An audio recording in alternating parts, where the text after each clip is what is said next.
one at a time. So reading the book cover to cover and then moving on to the next book. So one of the books that I'm doing this with is a book that I've read in the past, or I've looked at in the past. We've not read, but examined maybe briefly. And that book is the Bible. And in the past, when I've read the Bible, I've read it with very scrutinizing eyes. I've always looked at the Bible looking for things to criticize, right? Things that I don't agree with, or things that can just make my blood boil. And so I've been trying to read the Bible with new eyes, with a new set of eyes and a new heart. And with that, with this idea of doing things differently, I came across this passage in the New Testament. I'm primarily reading the New Testament. I haven't gone so much into the Old Testament. But I've been reading the New Testament, and I've been reading the book of Matthew. And in the book of Matthew, chapter 9, verse 17, Jesus is confronted by the Pharisees and the disciples of John the Baptist. Now, for those of you that don't know, the Pharisees are like the Jewish law police. They're just looking for anything to indict Jesus of. So Jesus, comes to Galilee. He's performing miracles. He's healing the sick. He's exorcising demons out of people. He's turning water into wine. And people are just like, this guy's a heretic. We have to find something to indict this guy. So Jesus is shaking things up. He's doing things differently.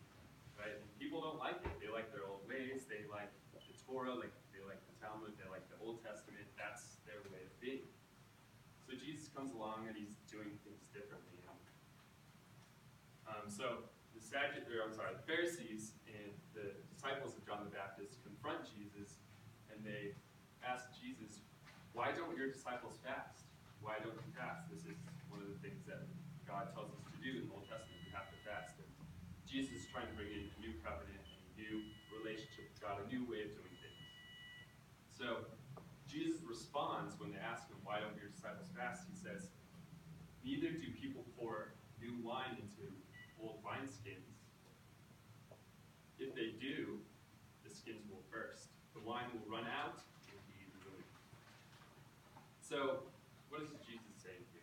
Jesus often spoke in parables, and we kind of have to unpack what he's saying. Jesus is essentially saying you can't put new ideas into old mindsets, right?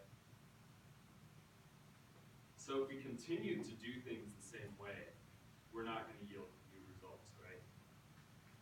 So I have ways of doing things. I have a regimen that I follow. I wake up in the morning, I have a cup of coffee, I maybe reflect for a few minutes, and that's fine. Nothing wrong with that at all. But if I want new results in my life, I have to perhaps change one of those variables.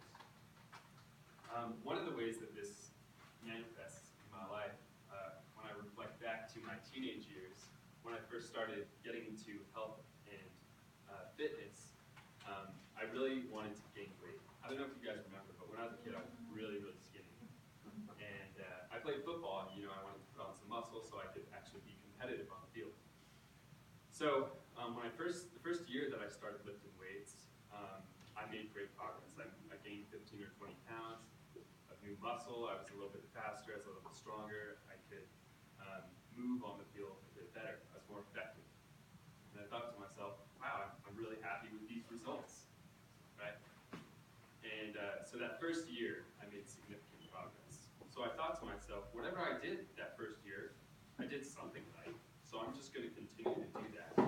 So for 2 or 3 years, I continued to do that. I continued to lift the same weights in the same manner, with the same amount of weight, and I continued to eat the same things.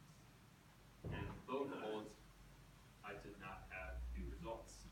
I had the same results. So the first year that I had progress because I was doing something differently. I had not lifted weights before. I had not really stuck to a certain nutrition program, so I yielded new results. But after doing this for a year, the body, your muscles have a tendency to memorize patterns.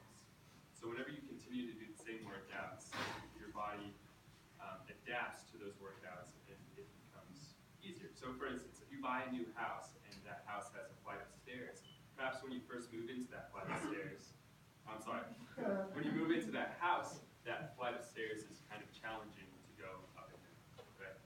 But after, maybe a few days or a few weeks, that flight of stairs is just like a routine that you do.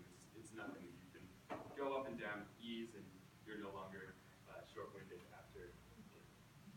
So similar thing takes place in our lives whenever we get into routines. We get used to things, and new results do not come with them. So what I started to do after 2 to 3 years of doing the same thing over and over again and not getting new results, I was like, okay, I need to change what I'm doing. I need to do something differently. I started doing research, and I learned about this thing called muscle confusion. Muscle confusion is a thing you do to your body to shock your muscles into growth. So I started doing different workouts, I started eating differently, and I started lifting new weights, or higher, I started to lift more weight whenever I went in. And I had new results. I don't tell you guys this to boast or brag about my physical health, but it is really a great principle that we can apply to our lives whenever we're stagnant, right? So another book. So I have not been fully successful in sticking to one book. I'm still reading a few different books at the same time, but I've cut it down from 5 to 6 to maybe 2 to 3. And this other book that I've been reading is called Science of Success. And James Arthur Ray outlines the 7 principles to success. And one of the things that he talks about is understanding the new process. So he talks about our old ways of doing things and how those things don't yield new results. So I'm going to read this page just to reiterate the things that he said. The past does not equal the future.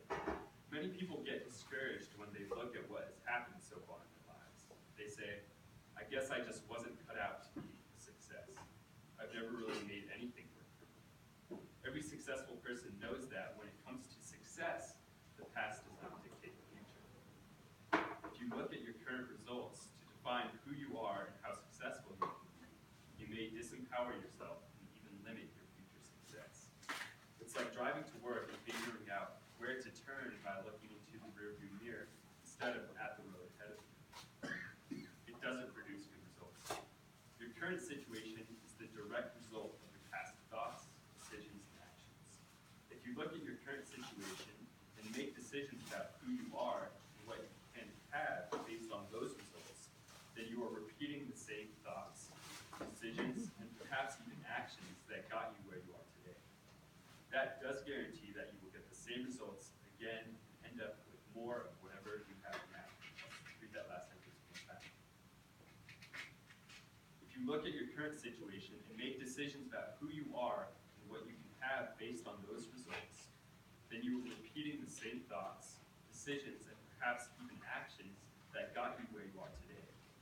That does guarantee that you will get the same results again and end up with more of whatever you have now. So I want to give you guys just a minute to think about things that you do in your own lives where you might be stagnant or you haven't seen progress, or perhaps you're not content with where you are. Just think about 2 or 3 things. Maybe it's your job, or maybe it's a relationship that you have with a family member or a friend, or maybe it's your schoolwork, or maybe it's your fitness regimen, maybe it's your relationship with God. I just want you guys